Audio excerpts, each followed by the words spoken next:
बिस्मिल्लाहिर्रहमानिर्रहीम। अस्सलाम वालेकुम। हम पढ़ रहे हैं केमिस्ट्री का चैप्टर नंबर 2 एटॉमिक स्ट्रक्चर। आज हमारा थर्ड लेक्चर है। इस आज के टॉपिक में हम पढ़ेंगे रेडियो एक्टिव आइसोटॉप्स। सबसे पहले आइसोटॉप्स क्या हैं इसके बारे में हमने लास्ट लेक्चर में पढ़ा था। आइसोटॉप्स वो एलिमेंट्स या वो एटम्स हैं एलिमेंट्स के जो सेम एटॉमिक नंबर तो रखते हैं लेकिन उनका एटॉमिक मास डिफरेंट होता है। और एटॉमिक मास क्यों डिफरेंट होता है? Because of difference in their number of neutrons.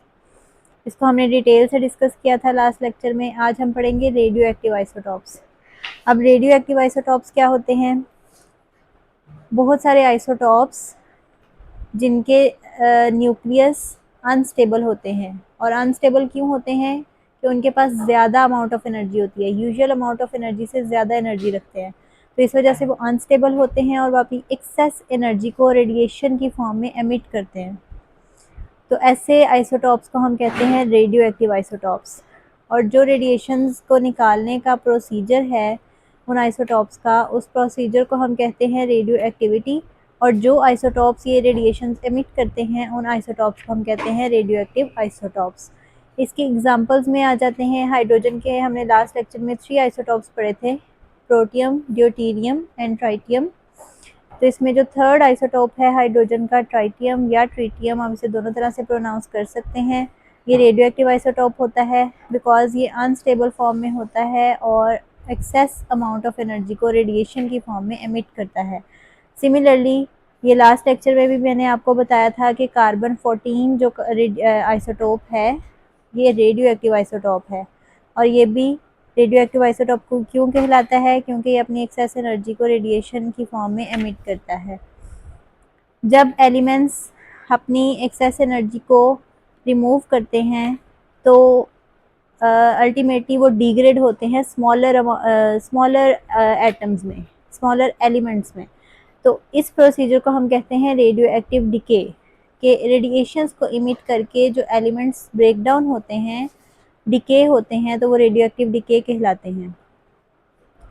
For example अब ये यूरेनियम का एक एटम है, 238 इसका एटॉमिक मास है, 92 इसका एटॉमिक नंबर है। ये जब रेडिएशंस एमिट करेगा या अपनी एक्सेस एनर्जी को निकालेगा तो ये एक और एटम में, एक और केमिकल एलिमेंट में कन्वर्ट हो जाता है जिसका नाम है thorium. 234 atomic mass and 90 atomic number, plus इसमें ये जो एनर्जी है, एक्सेस अमाउंट ऑफ एनर्जी, ये रेडिएशंस के फॉर्म में एमिट होती है। अब ये एक डिटेल टॉपिक है, ये माइट भी नेक्स्ट आपके किसी टॉपिक में डिस्कस किया जाएगा। ये एनर्जी जो है ये 3 फॉर्म्स ऑफ रेडिएशंस की फॉर्म में आती है। अल्फ़ा रेडिएशंस होती हैं इसमें, बीटा रेडिएशंस होती हैं और गैमा रेडिएशंस होती हैं। तो फ़िलहाल आपकी बुक में इसको डिटेल से डिस्कस नहीं किया गया, जस्ट इसको in the form of energy बताया गया है, तो आप बस इसको इसी फॉर्म में याद करेंगे।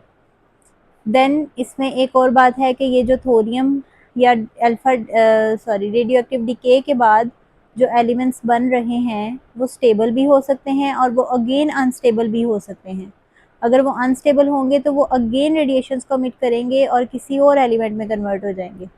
तो इसमें जो थोरियम एलिमेंट बन रहा है ये अगेन अनस्टेबल है और ये भी अपनी रेडिएशंस को अगेन एमिट करेगा और एक और एलिमेंट में कन्वर्ट हो जाएगा, प्रोटेक्टिनियम, जिसका एटॉमिक मास है 231 एंड एटॉमिक नंबर है 91।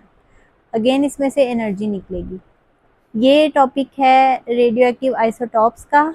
और इसके बाद एक छोटा सा कंसेप्ट है कि यही जो एनर्जी हम रेडियो एक्टिव आइसोटॉप से ले रहे हैं इसी एनर्जी को हम यूज़ कर सकते हैं किसी नॉर्मल एटम को आयोनाइज करने में। अब आयोनाइजेशन क्या है? आयोनाइजेशन वो प्रोसीजर है या वो फिनोमिना है जिसमें हम एक नॉर्मल एलिमेंट से इलेक्ट्रॉन्स का रिमूवल करवा सकते हैं और उसे हम एक केटाइन में या एक पॉजिटिव आयन में कन्वर्ट कर देते हैं। इसे कहते हैं आयोनाइजेशन।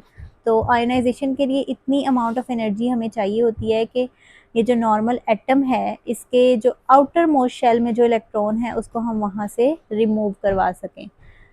तो ये वाली जो एनर्जी है रेडियो आइसोटोप से जो एमिट होती है उस एनर्जी को हम आयोनाइजेशन के प्रोसेस में यूज़ कर सकते हैं। इसकी सोडियम की एग्जांपल आपकी बुक में दी गई है कि सोडियम का जो एक एटम है उसे हम इस एनर्जी को यूज़ करते हुए आयनाइज करा सकते हैं। नेक्स्ट हमारा टॉपिक है applications of radio active isotopes. Radio active isotopes हमने अभी डिस्कस किया, अब इनकी एप्लीकेशंस किन फील्ड्स में है। मेजर एप्लीकेशन इसकी मेडिकल इमेजिंग में है, diagnosis and treatment of many diseases. Medical imaging में इसे कैसे यूज़ किया जाता है कि बहुत सारे आइसोटॉप्स ऐसे हैं जिनको बॉडी में इंसर्ट किया जाता है जहाँ पे कोई एलमेंट या डिजीज़ या डिसऑर्डर फील किया जाता है, तो वहाँ पे डॉक्टर्स क्या करते हैं, इसको इंजेक्ट करते हैं किसी भी रेडियो एक्टिव आइसोटॉप को। इसकी बहुत सारी एग्जांपल्स हैं लेकिन आपकी बुक में सिर्फ एक ही एग्जांपल डिस्कस की गई है, टेक्नीशियम। इसको जहाँ पे भी कोई एबनॉर्मेलिटी नज़र आती है तो वहाँ पे उस ऑर्गन में इंजेक्ट किया जाता है और फिर उसकी मूवमेंट को ऑब्जर्व किया जाता है with the help of special cameras.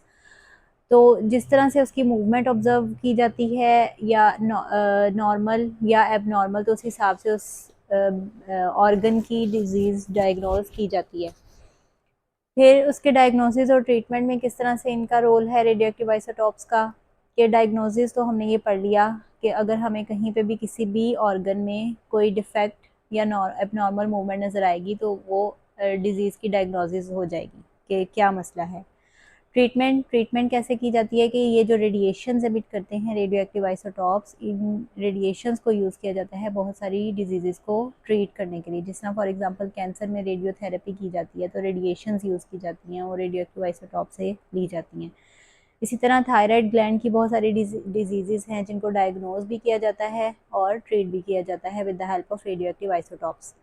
फिर उसके बाद जो इसका दूसरा मेजर एप्लीकेशन है वो है कार्बन डेटिंग या रेडियो कार्बन डेटिंग या रेडियो एक्टिव आइसोटॉप डेटिंग भी इसको कहते हैं। इसमें क्या करते हैं कि रेडियो आइसोटॉप है जो कार्बन का, उसको यूज़ करते हुए हम ओल्डर प्लांट्स और एनिमल्स या डेड प्लांट्स जो बहुत अरसा से हमें ज़ेर ज़मीन मिलते हैं, पौधे या उनकी बकाया जात या एनिमल्स या उनकी बकाया जात, तो उनकी एज फाइंड करने के लिए हम ये प्रोसीजर करते हैं और उसे हम कहते हैं कार्बन डेटिंग। अब इसमें हम क्या करते हैं कि उसके अंदर जो हमें स्पेसिफिक स्पेसिमेन मिलेगा एनिमल्स का या प्लांट्स का, उसके अंदर हम कार्बन 14 आइसोटॉप की अमाउंट को मेजर करते हैं। जितनी अमाउंट इसकी उसकी कंसंट्रेशन होगी वो हमें बताता है कि वो ऑब्जेक्ट जो है वो कितना पुराना है। अगर उसके अंदर कार्बन 14 की अमाउंट कम होगी तो इसका मतलब है कि उसकी डेथ या वो बहुत अरसा पहले वो प्लांट या एनिमल मर चुका है। तो ये कार्बन 14 की कंसंट्रेशन जो है ये हमें इनकी एज फाइंड करने में हेल्प आउट करती है। तो ये इसके मेजर एप्लीकेशंस हैं जो आपकी बुक में डिस्कस किए गए हैं। इससे ज़्यादा लॉन्ग क्वेश्चन आप याद करेंगे। इस चैप्टर का लास्ट टॉपिक है रिलेटिव एटॉमिक मास, और रिलेटिव एटॉमिक मास की कैलकुलेशन हम किस तरह से करते हैं। रिलेटिव एटॉमिक मास क्या चीज़ है?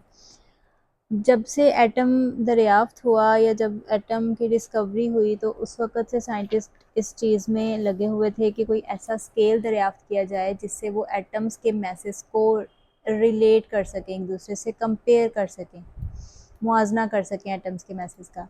और ये ज़रूरी भी था कि अगर आपने कोई भी केमिकल रिएक्शन करना है तो अगर उसमें आप एक एटम की अमाउंट को स्पेसिफिक यूज़ कर रहे हैं तो दूसरा उससे रिलेटिव कितना यूज़ किया जाए, उससे कम या ज़्यादा। तो इसलिए उन्होंने कोई ऐसा स्केल दरियाफ्त करना चाहा और 1961 में केमिस्ट ने एक नया स्केल अडॉप्ट किया जिसके मुताबिक उन्होंने यूनिट मास उस स्केल के ऊपर कार्बन का लाइटर आइसोटॉप जो था, कार्बन के कल हमने 3 आइसोटॉप्स डिस्कस किए थे, कार्बन 12, 13 एंड 14। इसमें जो सबसे लाइटर आइसोटॉप है वो कार्बन 12 है।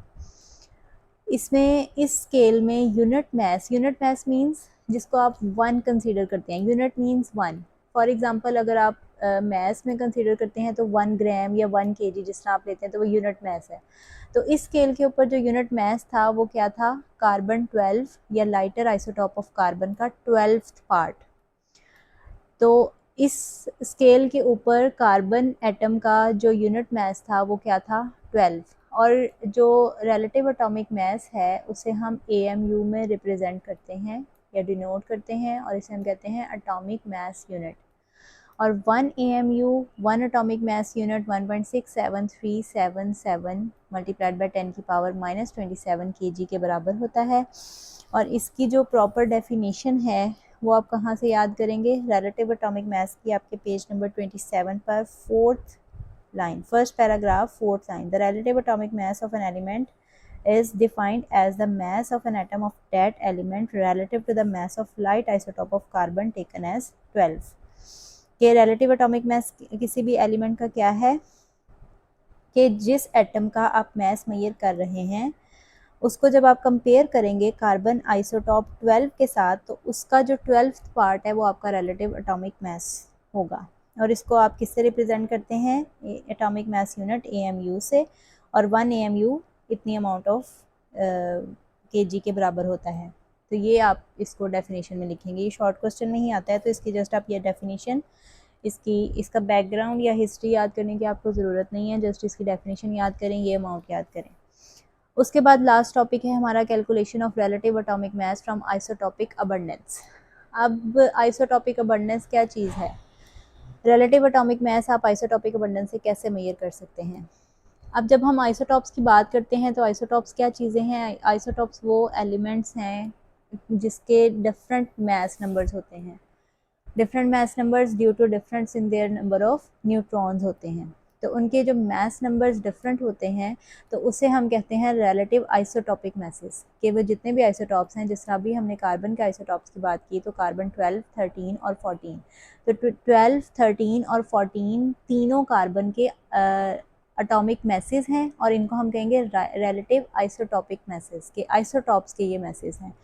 और जितने भी आइसोटॉप्स किसी भी एलिमेंट के एग्जिस्ट करेंगे वो 3 भी हो सकते हैं, 4, 5, जितने भी उसके आइसोटॉप्स एग्जिस्ट करेंगे हर किसी की अपनी अबंडेंस होगी, सब के सब आइसोटॉप्स बराबर प्रोपोर्शन में प्रेजेंट नहीं होते। फॉर एग्जांपल अगर 100% टोटल आप लेते हैं तो उसमें से 20%, 10%, 1%, 5% इस तरह से उसकी अबंडेंस वेरी कर सकती है। तो जो उनकी रिलेटिव अबंडेंस है उसे हम कहते हैं आइसोटॉपिक अबंडेंस, कि कोई भी स्पेसिफिक आइसोटॉप कितनी अमाउंट में प्रेजेंट है वो उसकी अबंडेंस कहलाती है। इन दोनों चीज़ों को उसके रिलेटिव आइसोटॉपिक मास, कि जो स्पेसिफिक आइसोटॉप है उसका मास कितना है और उसकी अबंडेंस कितनी है, इन दोनों को जब आप मल्टीप्लाई करें और जितने भी टोटल आइसोटॉप्स हैं सब आइसोटॉप्स का इन दोनों चीज़ों को मल्टीप्लाई करके सम करने से और डिवाइड बाय 100 करने से आप उसका रिलेटिव एटॉमिक मास निकाल सकते हैं। इसकी एक एग्जांपल आपकी बुक में सॉल्व भी दी हुई है क्रिप्टॉन के आइसोटॉप्स की, कि उस क्रिप्टॉन के 5 आइसोटॉप्स हैं जिनकी रिलेटिव एटॉमिक मैसेज 80, 82, 83, 84 एंड 85 हैं और उनकी अबंडेंस भी बताई गई है। तो इसको रिलेटिव एटॉमिक मास फाइंड करने के लिए आप यही वाला फार्मूला लगाएंगे, हर आइसोटॉप्स की अपना मास और उसकी अबंडेंस को आप मल्टीप्लाई करते जाएंगे और उसको ऐड अप करते जाएंगे और जितने भी आइसोटॉप्स हैं उन सब का सम लेंगे और उसको डिवाइड कर देंगे 100 से, तो ये आपका रिलेटिव एटॉमिक मास आ जाएगा। और इसी तरह से अगर आपसे किसी भी आइसोटॉप का रिलेटिव आइसोटॉपिक मास पूछा जाए और रिलेटिव एटॉमिक मास दिया गया हो तो सिंपली आप यही फार्मूला यूज़ करके उसकी रिलेटिव आइसोटॉपिक मास भी फाइंड कर सकते हैं। यहाँ पे हमारा चैप्टर कंप्लीट हो जाता है। नेक्स्ट लेक्चर में हम इसकी एक्सरसाइज को कवर करेंगे। इससे रिलेटेड आपका कोई भी क्वेश्चन या कोई भी कन्फ्यूजन हो तो आप कमेंट सेक्शन में ज़रूर पूछें। मिलते हैं नेक्स्ट लेक्चर में। अल्लाह हाफिज़।